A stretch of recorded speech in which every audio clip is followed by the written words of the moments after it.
بسم الله الرحمن الرحيم ياسين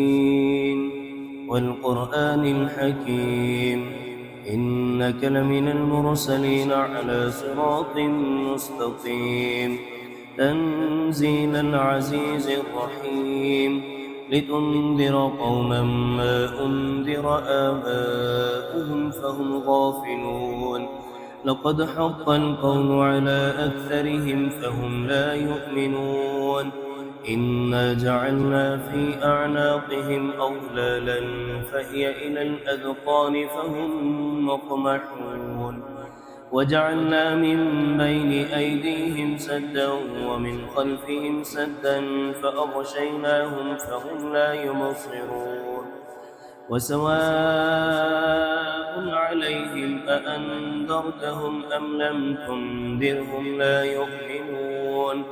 إنما تنذر من اتبع الذكر وخشي الرحمن بالغيب فبشره بمغفرة وأجر كريم إنا نحن نحيي الموتى ونكتب ما قدموا وآثارهم وكل شيء أحصيناه في إمام مبين واضرب لهم مثلا أصحاب القرية إذ جاءها المرسلون إذ أرسلنا إليهم اثنين فكذبوهما فعززنا بثالث فقالوا إنا إليكم مرسلون قالوا ما أنتم إلا بشر مثلنا وما أنزل الرحمن من شيء إن أنتم إلا تكذبون قالوا ربنا يعلم إنا إليكم لمرسلون وما علينا إلا البلاغ المبين قالوا إنا تطيرنا بكم لئن لم تنتهوا لنرجمنكم وليمسنكم منا عذاب أليم قالوا طائركم معكم أئن ذكرتم بل أنتم قوم مسرفون وجاء من أقصى المدينة رجل يسعى قال يا قوم اتبعوا المرسلين اتبعوا من لا يسألكم أجرا وهم مهتدون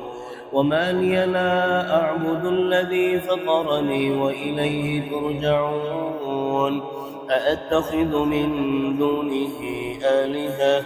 إن يردني الرحمن بضر لا تغن عني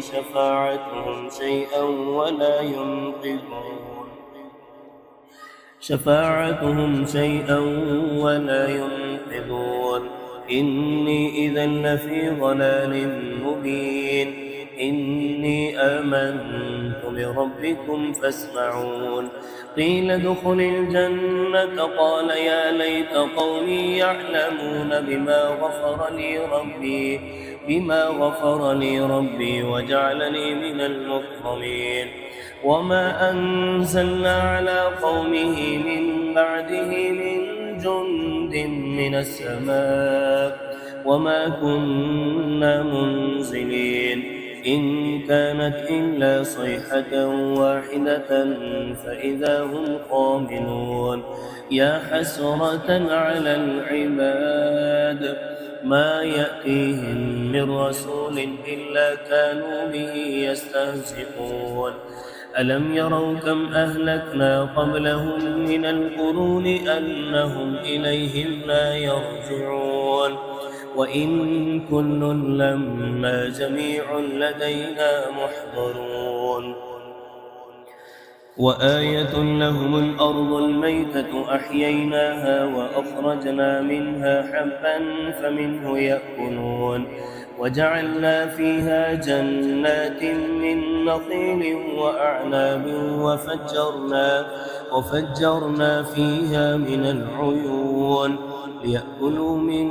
ثمره وما عملته أيديهم أفلا يشكرون سبحان الذي خلق الأزواج كلها مما تنبت الأرض مما تنبت الأرض ومن أنفسهم ومما لا يعلمون وآية لهم الليل نسلخ منه النهار فإذا هم مظلمون والشمس تجري لمستقر لها ذلك تقدير العزيز العليم والقمر قدرناه منازل حتى عاد كالعرجون القديم لا الشمس ينبغي لها أن تدرك القمر ولا الليل سابق النهار وكل في فلك يسبحون وآية لهم أنا حملنا ذريتهم في الفلك المشحون وخلقنا لهم من مثله ما يركبون وإن نشأ نغرقهم فلا صريخ لهم ولا هم ينقذون إلا رحمة منا ومتاعا إلى حين وإذا قيل لهم اتقوا ما بين أيديكم وما خلفكم لعلكم ترحمون وما تأتيهم من آية من آيات ربهم إلا كانوا عنها معرضين وإذا قيل لهم أنفقوا مما رزقكم الله قال الذين كفروا للذين آمنوا أنطعم من لو يشاء الله أطعمه إن أنتم إلا في ضلال مبين ويقولون متى هذا الوعد إن كنتم صادقين ما ينظرون إلا صيحة واحدة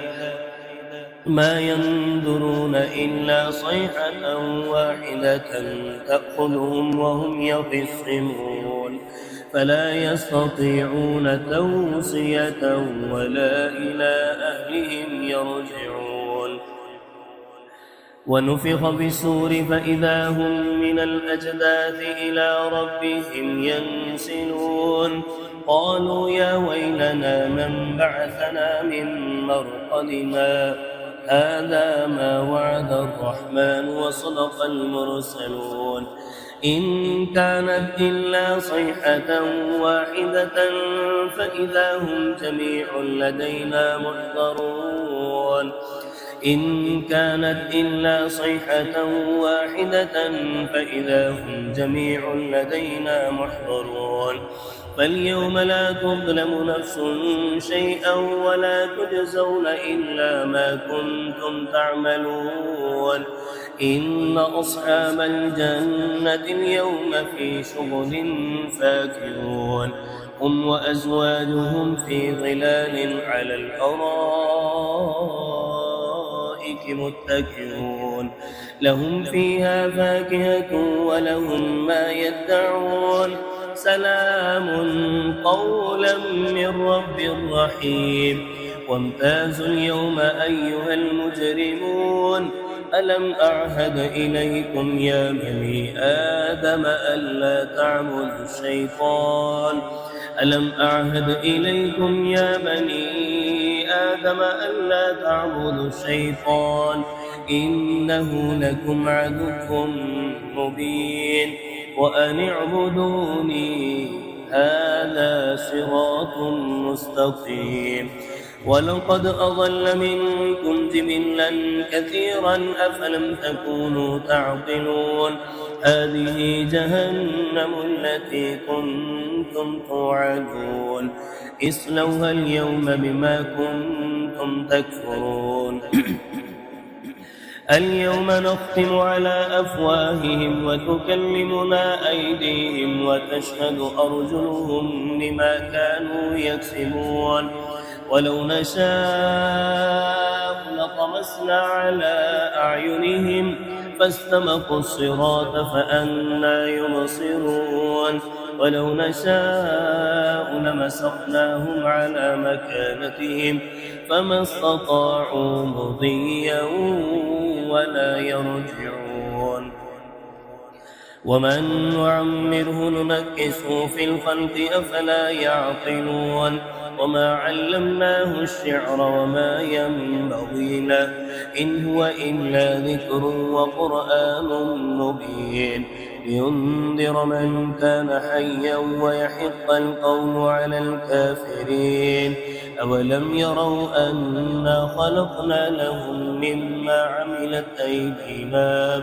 أنعاما فهم لها مالكون وذللناها لهم فمنها ركوبهم ومنها يأكلون ولهم فيها منافع ومشارب أفلا يشكرون واتخذوا من دون الله آلهة لعلهم ينصرون لا يستطيعون نصرهم وهم لهم جند محضرون فلا يحزنك قولهم إنا نعلم ما يسرون وما يعلنون أولم ير الإنسان أنا خلقناه من نطفة فإذا هو خصيم مبين وضرب لنا مثلا ونسي خلقه قال من يحيي العظام وهي رميم قل يحييها الذي أنشأها أول مرة وهو بكل خلق عليم الذي جعل لكم من الشجر الأخضر نارا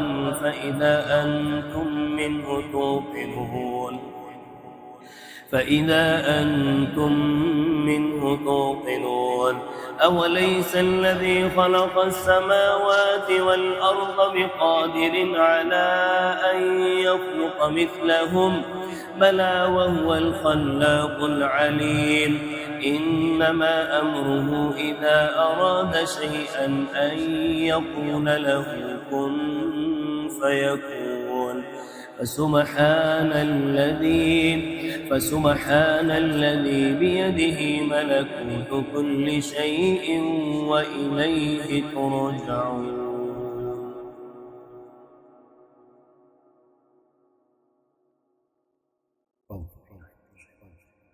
بسم الله الرحمن الرحيم الرحمن علم القرآن خلق الإنسان علمه البيان الشمس والقمر بحسبان والنجم والشجر يسجدان والسماء رفعها ووضع الميزان ألا تطغوا في الميزان وأقيموا الوزن بالقسط ولا تخسروا الميزان والأرض وضعها للأنام فيها فاكهة والنخل ذات الأكمام والحب ذو العصف والريحان فبأي آلاء ربكما تكذبان خلق الإنسان من صلصال كالفخار وخلق الجان من مارج من نار فبأي آلاء ربكما تكذبان رب المشرقين ورب المغربين فبأي آلاء ربكما تكذبان مرج البحرين يلتقيان بينهما برزخ لا يبغيان فبأي آلاء ربكما تكذبان يخرج منهما اللؤلؤ والمرجان فبأي آلاء ربكما تكذبان وله الجوار المنشآت في البحر كالأعلام فبأي آلاء ربكما تكذبان كل من عليها فان ويبقى وجه ربك ذو الجلال والإكرام فبأي آلاء ربكما تكذبان يسأله من في السماوات والأرض كل يوم هو في شأن فبأي آلاء ربكما تكذبان سنفرغ لكم أيها الثقلان فبأي آلاء ربكما تكذبان يا معشر الجن والإنس إن استطعتم أن تنفذوا من أقطار السماوات والأرض فانفذوا لا تنفذون إلا بسلطان فبأي آلاء ربكما تكذبان يرسل عليكما شواظ من نار ونحاس فلا تنتصران فبأي آلاء ربكما تكذبان فإذا انشقت السماء فكانت وردة كالدهان فبأي آلاء ربكما تكذبان فيومئذ لا يسأل عن ذنبه إنس ولا جان فبأي آلاء ربكما تكذبان يعرف المجرمون بسيماهم فيؤخذ بالنواصي والأقدام فبأي آلاء ربكما تكذبان هذه جهنم التي يكذب بها المجرمون يطوفون بينها وبين حميم آن فبأي آلاء ربكما تكذبان ولمن خاف مقام ربه جنتان فبأي آلاء ربكما تكذبان ذواتا أفنان فبأي آلاء ربكما تكذبان فيهما عينان تجريان فبأي آلاء ربكما تكذبان فيهما من كل فاكهة زوجان فبأي آلاء ربكما تكذبان متكئين على فرش بطائنها من استبرق وجنى الجنتين دان فبأي آلاء ربكما تكذبان فيهن قاصرات الطرف لم يطمثهن إنس قبلهم ولا جان فبأي آلاء ربكما تكذبان كأنهن الياقوت والمرجان فبأي آلاء ربكما تكذبان هل جزاء الإحسان إلا الإحسان فبأي آلاء ربكما تكذبان ومن دونهما جنتان فبأي آلاء ربكما تكذبان مدهامتان فبأي آلاء ربكما تكذبان فيهما عينان نضاختان فبأي آلاء ربكما تكذبان فيهما فاكهة ونخل ورمان فبأي آلاء ربكما تكذبان فيهن خيرات حسان فبأي آلاء ربكما تكذبان حور مقصورات في الخيام فبأي آلاء ربكما تكذبان لم يطمثهن إنس قبلهم ولا جان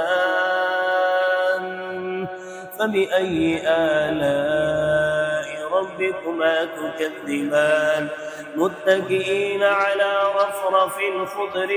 وعبقري حسان فبأي آلاء ربكما تكذبان تبارك اسم ربك ذي الجلال والإكرام بسم الله الرحمن الرحيم تبارك الذي بيده الملك وهو على كل شيء قدير الذي خلق الموت والحياة ليبلوكم أيكم أحسن عملا وهو العزيز الغفور الذي خلق 7 سماوات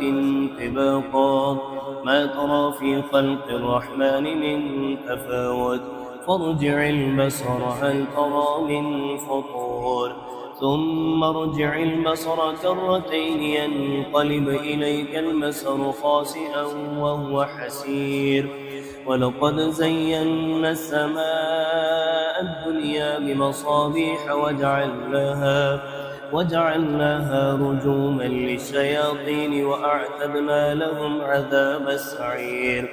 وللذين كفروا بربهم عذاب جهنم وبئس المصير إذا ألقوا فيها سمعوا لها شهيقا وهي تفور تكاد تميز من الغيظ كلما ألقي فيها فوج سألهم خزنتها ألم يأتكم نذير قالوا بلى قد جاءنا نذير فكذبنا وقلنا ما نزل الله من شيء إن أنتم إلا في ضلال كبير وقالوا لو كنا نسمع أو نعقل ما كنا في أصحاب السعير فاعترفوا بذنبهم فسحقا لأصحاب السعير إن الذين يخشون ربهم بالغيب لهم مغفرة وأجر كبير وأسروا قولكم أو اجهروا به إنه عليم بذات الصدور ألا يعلم من خلق وهو اللطيف الخبير والذي جعل لكم الأرض ذلولا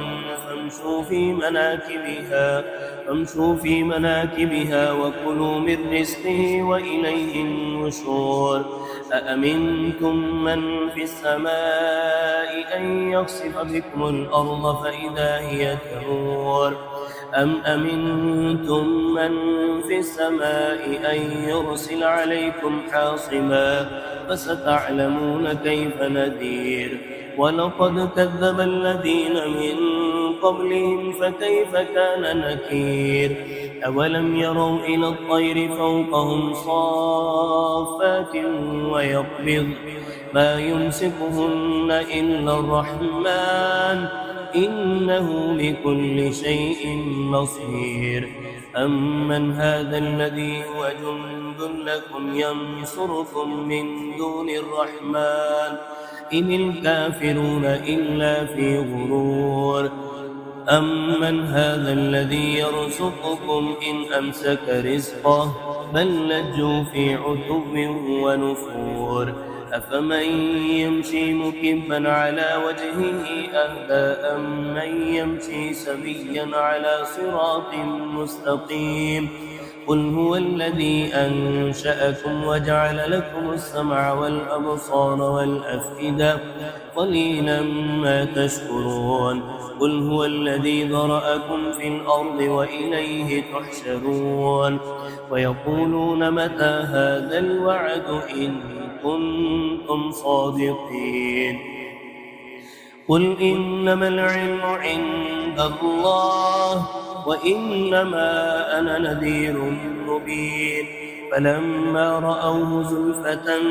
سيئت وجوه الذين كفروا وقيل هذا الذي كنتم به تدعون قل أرأيتم إن أهلكني الله ومن معي أو رحمنا فمن يجير الكافرين من عذاب أليم قل هو الرحمن آمنا به وعليه توكلنا فستعلمون من هو في ضلال مبين قل أرأيتم إن أصبح ماؤكم غورا